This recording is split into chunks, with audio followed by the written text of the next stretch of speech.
तो नमस्कार, Ambe home science classes में आप सभी का स्वागत है।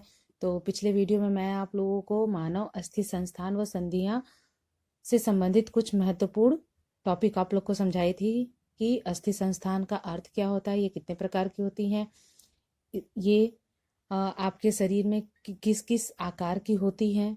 और अभी मैं आप लोग को बताऊंगी इससे संबंधित कुछ अति लघु उत्तरीय प्रश्न और बहुविकल्पी प्रश्न मैं आज करवाऊंगी, और नेक्स्ट वीडियो में मैं आप लोगों के विस्तृत प्रश्न करवाऊंगी और उसे मैं अच्छे से समझाऊंगी, क्योंकि ये लेसन जो है वो आप लोगों को थोड़ा टफ लगेगा, लेकिन अगर आप समझेंगी तो आपको ये लेसन भी समझ में आ जाएगा। और जो भी TGT PGT LT grade net या प्रवक्ता की तैयारी कर रही हैं उनके लिए भी ये बहुत ही महत्वपूर्ण टॉपिक है, क्योंकि इससे प्रश्न आते हैं। तो आइए देखते हैं हमारा आज का पहला प्रश्न क्या है।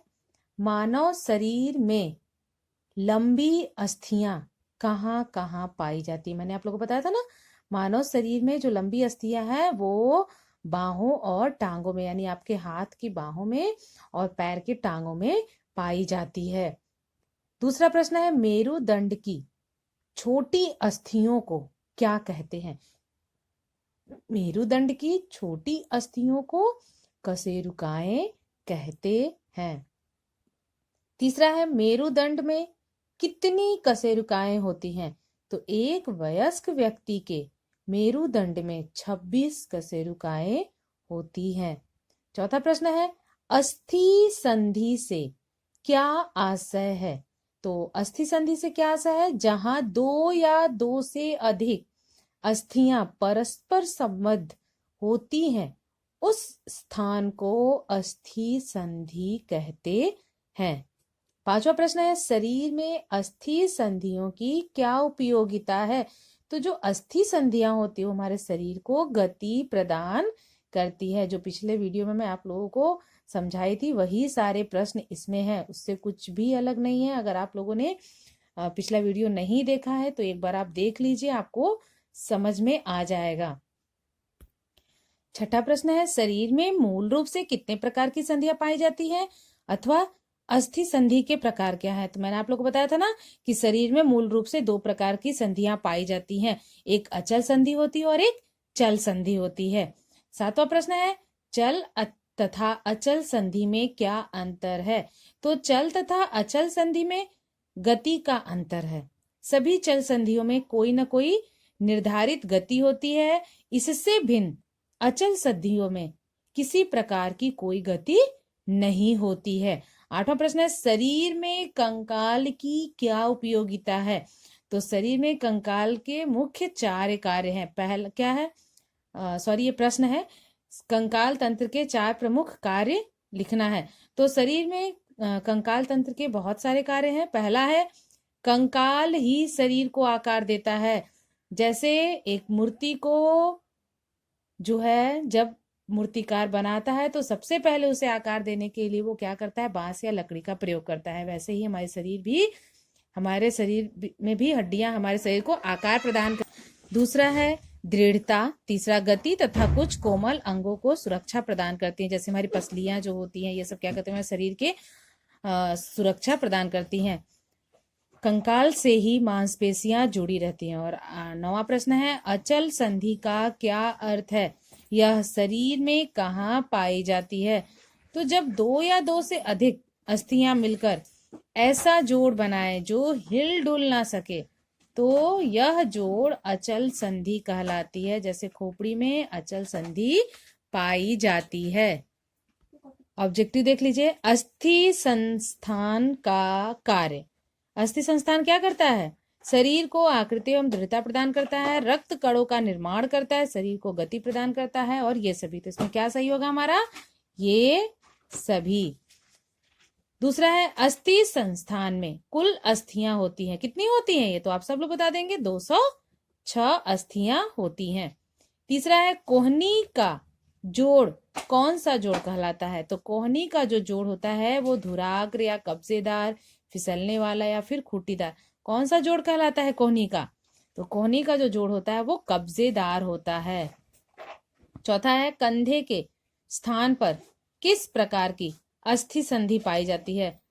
अपूर्ण संधि, कब्जेदार संधि, कंदुक खल्लिका संधि, फिसलने वाली संधि। तो किस प्रकार की संधि पाई जाती है? कंदुक खल्लिका संधि।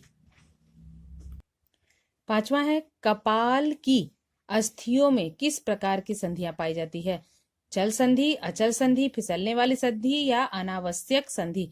तो कपाल में अचल संधि पाई जाती है। कौन सी संधि पाई जाती है? अचल संधि पाई जाती है।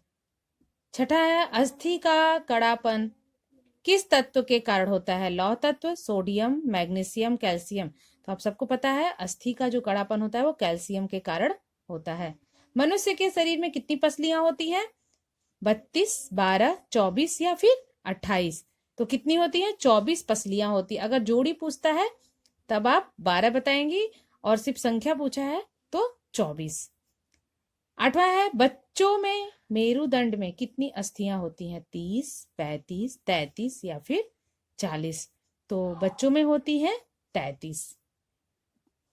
नौवां है एक वयस्क व्यक्ति के मेरुदंड में कितनी अस्थियां होती हैं?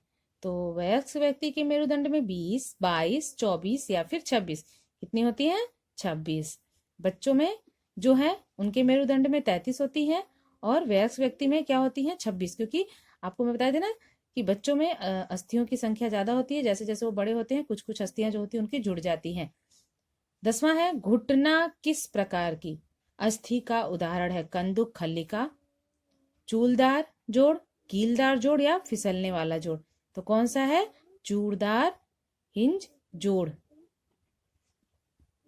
और ये है आपके कुछ विस्तृत बहुत ही महत्वपूर्ण प्रश्न। तो इस लेसन से मैं कुछ कुछ इंपॉर्टेंट चीज आप लोग को बता देना चाहती हूँ कि हमारे शरीर में, हमारे संपूर्ण शरीर में कुल 206 अस्थियां पाई जाती हैं और ये जो अस्थियां होती हैं हमारे शरीर को आकार, दृढ़ता, गतिशीलता प्रदान करती हैं। अस्थि संधि का महत्व एवं कार्य मानव शरीर को आकृति प्रदान करना, शरीर को गति प्रदान करना, ये कौन करता है? अस्थि संस्थान ही करता है। शरीर की सभी अस्थियां ऊपर से कठोर और अंदर से खोखली होती है। अगर प्रश्न में आपको पूछता है कि अस्थियां कैसी होती हैं तो वो ऊपर से कठोर और अंदर से खोखली होती हैं। अस्थियों के खोखले भाग को अस्थि गुहा कहते हैं। क्या कहते हैं उसके खोखले भाग को? अस्थि गुहा कहते हैं, जिसमें गूदे जैसी पदार्थ भरा रहता है। इसे अस्थि मज्जा कहते हैं। अगर आप लोग को नोट करना है तो आप लोग नोट कर लीजिए कि अस्थियों के खोखले भाग को अस्थि गुहा कहते हैं और उसके अंदर जो गूदे जैसा पदार्थ भरा रहता है उसे अस्थि मज्जा कहते हैं। मानव शरीर में 5 प्रकार की अस्थियां पाई जाती हैं: लंबी, चपटी, घनाकार, छोटी और वक्राकार। खोपड़ी में कुल 22 अस्थियां होती हैं और जिसमें से 8 कपाल में और 14 हमारे चेहरे में। जो मैंने आप लोग को पिछली वीडियो में बताया था कि हमारी खोपड़ी में कुल 22 अस्थियां पाई जाती हैं। ज्यादातर प्रश्न में यही पूछता है कि मनुष्य की खोपड़ी में कितनी अस्थियां पाई जाती हैं, चाहे टीजीटी पीजीटी का एग्जाम हो, चाहे एलटी ग्रेड का हो, चाहे नेट हो या फिर आपके प्रवक्ता का एग्जाम हो, इसमें ऐसे ही प्रश्न पूछते हैं।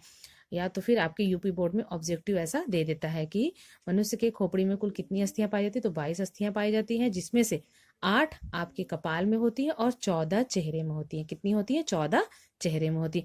रीढ़ की अस्थि में मेरुदंड भी होते हैं। यह छोटी छोटी 33 अस्थियों से मिलकर बनी होती है। कितने से मिलकर बनी होती है? 33 अस्थियों से मिलकर बनी होती है। वक्ष में 24 पसलियां पाई जाती हैं और अगर जोड़े में पूछता है तो 12। भुजा की अस्थियों में प्रत्येक हाथ में 32 अस्थियां व टांग में 31 अस्थियां होती हैं। पैर की अस्थियों के 3 भाग किए जा सकते हैं। पैर के 3 भाग होते हैं: टखना, तलुआ और अंगुलियां। तो ये थे आपको इस लेसन से संबंधित कुछ छोटी छोटी महत्वपूर्ण बातें। तो नेक्स्ट वीडियो में मैं आप लोग को विस्तृत प्रश्न के उत्तर हल करवाऊंगी। तो आप सभी लोग वीडियो को ध्यान से देखिए और याद करिए और अपने नोट्स भी तैयार करिए। धन्यवाद।